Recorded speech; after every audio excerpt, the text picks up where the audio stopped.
Later he left home under another bhikshu, received the complete precepts and was vigorous in practice. One day, remembering the master's words, he made the long journey to have an audience. The master said, "I have thought of you for a long time. What took you so long?" He replied, "The High Master once favored me by pardoning my crime. Although I have left home and although I practice austerities, I shall never be able to repay his kindness. May I try to repay you by transmitting the Dharma and taking living beings across." Your disciple often studies the Mahaparinirvana Sutra, but he has not yet understood the principles of permanence and impermanence. I beg the High Master to be compassionate and explain them for me. The Master said, "Impermanence is just the Buddha nature and permanence is just the mind discriminating good and evil dharmas." High Master, your explanation contradicts the sutra text. Xing Chang replied. The Master said, "I transmit the Buddha's mind seal. How could I dare to contradict the Buddha Sutras?" Xing Chang replied, "The sutra says that the Buddha nature is permanent and the High Master has just said that it is impermanent. It says that good and evil dharmas, reaching even to the Bodhi mind, are impermanent and the High Master has just said that they are permanent. This contradiction has merely intensified your student's doubt and delusion." The Master said, "Formerly, I heard Bhikshanai Wu Chin Tsung recite the Nirvana Sutra. When I commented on it, there was not one word or principle which did not accord with the sutra text. My explanation to you now is not different." Xing Chang replied, "Your student's capacity for understanding is superficial. Will the High Master please explain further?" The Master said, "Don't you understand? If the Buddha nature were permanent, what use would there be in speaking of good and evil dharmas? To the end of an eon not one person would produce the Bodhi mind. Therefore I explain it as impermanent. That is exactly what the Buddha explained as the meaning of true permanence." Commentary. The Buddha explained the Buddha nature as permanent to those attached to impermanence, and he explained it as impermanent to those attached to permanence. If you say that the Buddha nature is permanent, what good and evil dharmas remain for discussion? Living beings would have all become Buddhas long ago. Why should one bother to speak the Dharma to them in order to take them across? If the Buddha nature is permanent, everyone would be a Buddha and there would be no need to cultivate. So, the Master said, "You see that my explanation of the Buddha nature as impermanent is exactly what the Buddha meant when he spoke of permanence." Sutra. Furthermore, if all dharmas were impermanent, all things would have a self-nature subject to birth and death, and the true permanent nature would not pervade all places. Therefore, I explain it as permanent. That is exactly what the Buddha explained as the meaning of true impermanence. Commentary. Basically, the Buddha nature is neither permanent nor impermanent. That is the ultimate principle of the middle way. Then why did the Sixth Patriarch say that it was impermanent? Why did he say that the mind which discriminates good and evil was permanent? He did it to cure Xing Chang of his attachments. Once you are rid of attachment, you do not need the Buddha Dharma. The Sixth Patriarch took advantage of an opportunity to heal Xing Chang, but he wouldn't necessarily have explained it the same way to everyone. Sutra. It was for the sake of common people and those who belong to other religions who cling to deviant views of permanence, and for all those who follow the two-vehicle way, mistaking permanence for impermanence, formulating the 8 perverted views, that the Buddha in the ultimate nirvana teaching destroyed their prejudiced views. He explained true permanence, true bliss, true selfhood, and true purity. Commentary. Common people and non-Buddhists cling to false permanence. Shravakas and Pratyeka Buddhas mistake permanence for impermanence. These two groups each have 4 perverted views, making 8 in all. Common people and non-Buddhists turn the 4 marks of conditioned existence upside down and say, 1. The suffering of conditioned existence is bliss. 2. Its impermanence is permanent. 3. Its impurity is pure, and 4. Its no self is self. The Shravakas and Pratyeka Buddhists turn the four virtues of nirvana upside down and say, 5. The bliss of nirvana is suffering. 6. Its permanence is impermanent. 7. Its purity is impure, and 8. Itself is no self. Sutra. You now contradict this meaning by relying on the words, taking annihilation to be impermanence and fixing on a lifeless permanence. In this way you misinterpret the last, subtle, complete, and wonderful words of the Buddha. Even if you read it 1,000 times, what benefit could you derive from it? Xingqiang suddenly achieved the great enlightenment and spoke this verse. To those who hold impermanence in mind, the Buddha speaks of the permanent nature. Not knowing expedience is like picking up pebbles from a spring pond. But now without an effort. The Buddha nature manifests, the Master did not transmit it, and I did not obtain a thing. The Master said, now you understand. You should be called Chi-Che, breadth of understanding. Chi-Che thanked the Master, bowed, and withdrew. Commentary. Unless you understand that the Buddha's dharmas are expedient devices, you might as well collect rocks from the bottom of a pool, you're useless. Hearing the Master's instruction, Xingqiang returned to the source and went back home. Suddenly enlightened, he understood his mind and saw his nature. But his enlightenment was not given to him by the Sixth Patriarch, and his attainment was actually no attainment. He simply opened up to his own inherent wisdom. The Master gave him certification saying, now that you are truly enlightened, I'll give you the name Chi-Che. Bhiksha Shen Hui. Sutra. A young boy 13 years old named Shen Hui, who was from a cow family in Shenyang, came from Yuchuan to pay homage. The Master said, the knowing one's journey must have been difficult. Did you bring the original with you? If you have the original, you should know the owner. Try to explain it to me. Shen Hui said, I take non-dwelling as the original and seeing as the owner. The Master said, this Ramanera imitates the talk of others. Shen Hui then asked, when you sit in Chan, High Master, do you see or not? The Master hit him 3 times with his staff and said, when I hit you, does it hurt or not? He replied, it both hurts and does not hurt. The Master said, I both see and do not see. Shen Hui asked, how can you both see and not see?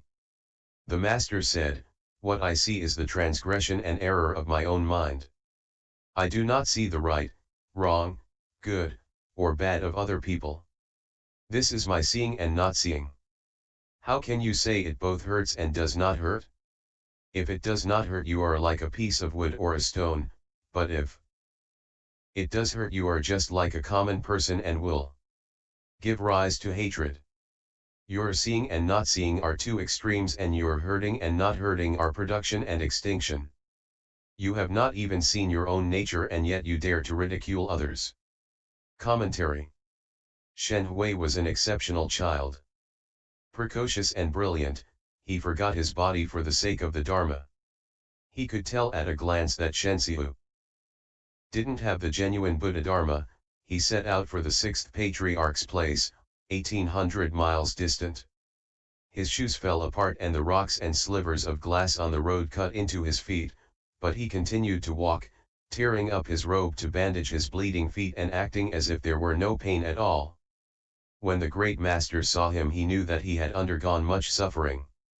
Good knowing advisor, he said, your journey must have been difficult. Did you bring the original with you? Have you attained your original face or not? Do you recognize your original face? If you have the original, you should know the owner.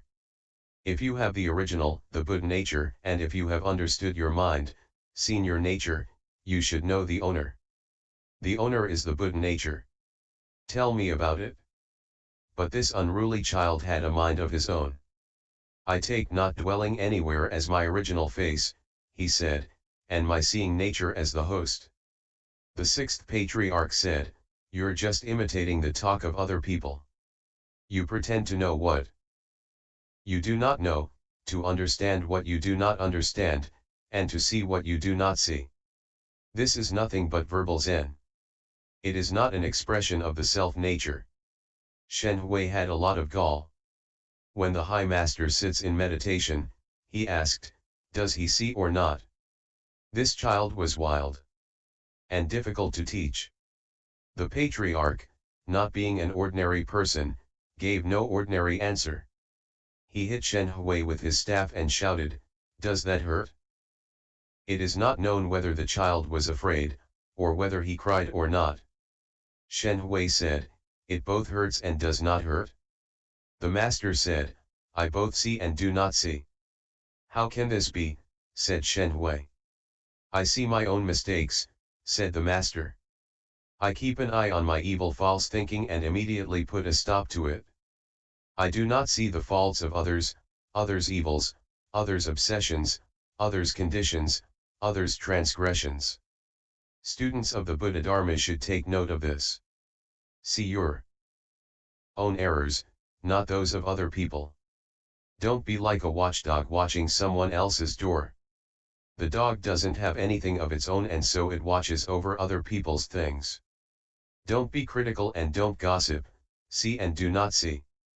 I see and do not see, said the Master, but how can you both hurt and not hurt? If you don't hurt, you are just like a rock.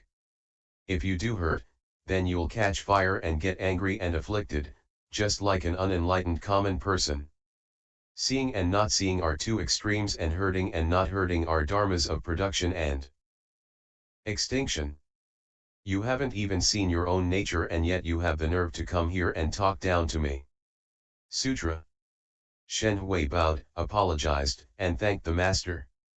The Master continued, if your mind is confused and you do not see, then ask a good knowing advisor to help you find the way. If your mind is enlightened, then see your own nature and cultivate according to the Dharma. You yourself are confused and do not see your own mind, and yet you come to ask me whether or not I see. If I see, I know it for myself, but is that of any help to you in your confusion? In the same way your seeing is of no use to me.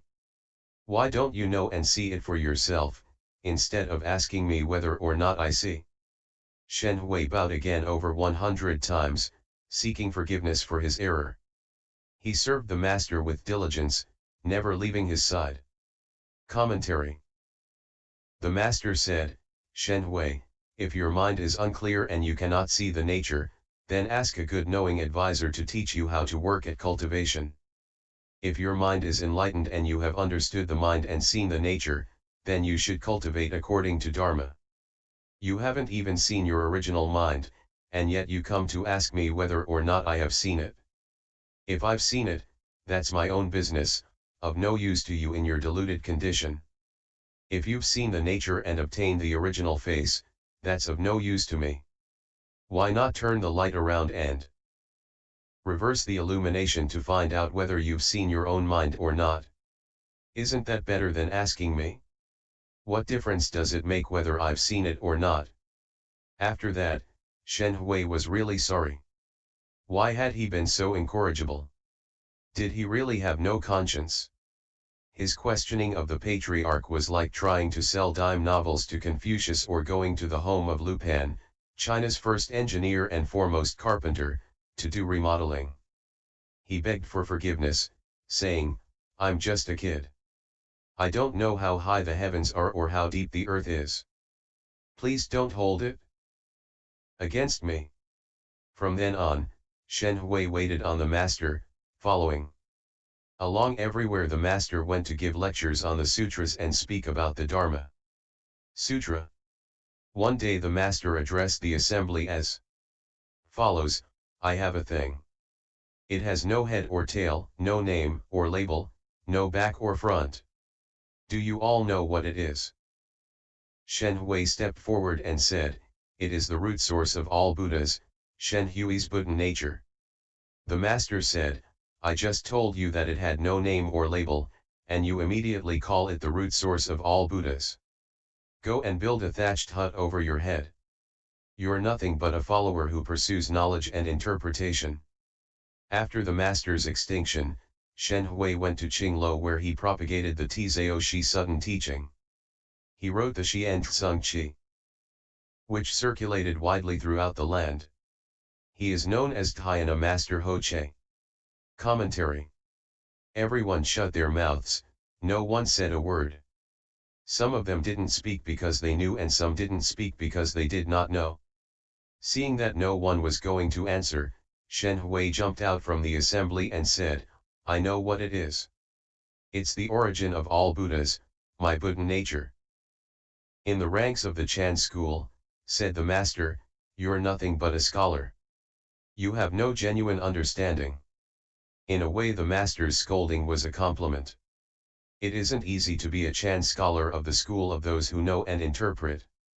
When the Sixth Patriarch died, Shen Hui went to the capital at Loyang to spread the Sutton teaching of the Chan school. He later wrote the Hsien Tsung Chi, a treatise on the northern and southern schools, which exposed Shen Hsiu as a false pretender and proclaimed the Southern Patriarch Hui Neng as the real Sixth Patriarch, the recipient of the Buddha's mind seal. Had Shen Hui not written this book, Shen Hsiu would have stolen the title of the Sixth Patriarch. Shen Hui came to be known as Ho Che, which is the name of the place where he went to live. Difficult questions. Sutra. The master saw many disciples of other schools, all with evil intentions, gathered beneath his seat to ask him difficult questions. Pitying them, he said, students of the way, all thoughts of good or evil should be completely cast away. What cannot be named by any name is called the self-nature. This non-dual nature is the real nature, and it is within the real nature that all teaching doors are established. At these words you should see it for yourselves. Hearing this, they all made obeisance and asked him to be their master. Commentary. Not only did Shen Hsiu's party want to murder the great master, but those of other sects, such as the consciousness-only school, came to ask the master difficult questions. Which came first, they would ask, the Buddha or the Dharma? Where does the Buddha Dharma begin? They had many questions. The Sixth Patriarch said, if you can speak the Dharma, then it's first the Buddha, then the Dharma. If you can listen to the Dharma, then it's first the Dharma and then the Buddha. The Buddha Dharma comes from the minds of living beings. On this occasion he saw that the crowd was full of spies and would-be assassins. Cultivators should not hold thoughts of good or evil, he said, what cannot be named by any name is called the self-nature. The self-nature is non-dual, it is also called the real nature, the real mark. Within it all schools and sects are set up. It's not enough just to talk about it, however. You must understand and immediately give proof to the state of no mark. Hearing these words, the assembly realized that all their thoughts had been bound up in good and evil and they were greatly ashamed. They bowed down before him and said, from now on we'll be different. Please, Great Master, be our teacher. End PFS 008